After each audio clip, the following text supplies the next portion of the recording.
Assalamualaikum warahmatullahi wabarakatuh dan salam sejahtera. Saya Muhammad Daniel Muhammad Tarmizi, pengacara anda pada hari ini. Pada hari ini saya akan berceritakan tentang sekolahku yang di mana kita belajar, bermain dan mencipta kenangan. Sekolah bukan sekadar bangunan yang mempunyai meja, papan putih dan juga kerusi, tetapi ia merupakan tempat yang di mana kita belajar menulis dan membaca. Dan juga kita dapat mengenal erti kerjasama dan mengenal apa itu sahabat. Bagi saya, sekolah itu amat istimewa kerana setiap sudut di sekolah mempunyai cerita. Contohnya, di kantin kita gelak ketawa. Di kelas kita berusaha menjadi pelajar yang cemerlang. Di padang kita belajar tentang erti semangat juang. Guru-guru juga sentiasa gigih untuk menyokong kita ke arah kebaikan. Kadang-kadang kami banyak menghabiskan masa di sekolah. Itulah sebab kami panggil sekolah sebagai rumah kedua kami. Di sinilah kami gelak ketawa, di sini juga kami menangis. Kami jatuh dan bangkit kembali juga di sekolah ini. Oleh kerana itu, sekolah bukan sahaja tempat untuk kita menyebarkan ilmu. Ia juga tempat di mana kita belajar tentang nilai murni yang dapat kita terapkan di kehidupan seharian kita. Aku dah lah gagal kimia.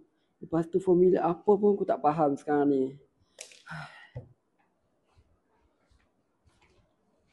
Awak jangan cakap macam tu. Awak jangan tertekan sangat. Awak kenalah cuba banyak kali. Kalau awak cuba, mesti awak boleh bangkit suatu hari nanti. Kalau awak tak faham, awak boleh tanya cikgu-cikgu. Cikgu yang ajar awak kimia. Mungkin cikgu boleh bantu awak sampai awak berjaya. Betul tu.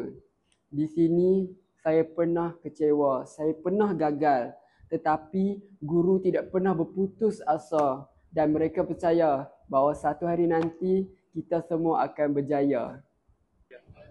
Sekolahku, walau langkahku ini akan pergi meninggalkanmu, namun namamu tetap terpahat di hatiku.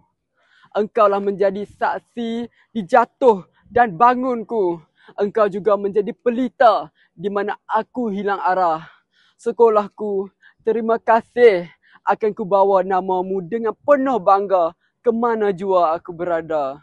Sekolah bukan sekadar satu bangunan tetapi ia merupakan tempat di mana kita berjuang, tempat di mana kita jatuh dan bangun, tempat di mana kita tertawa dan menangis.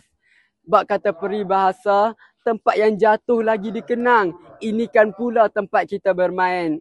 Jadi, sekian terima kasih daripada saya pengacara TV PSS Mengkuang 2025. Jika ada rezeki, kita berjumpa lagi.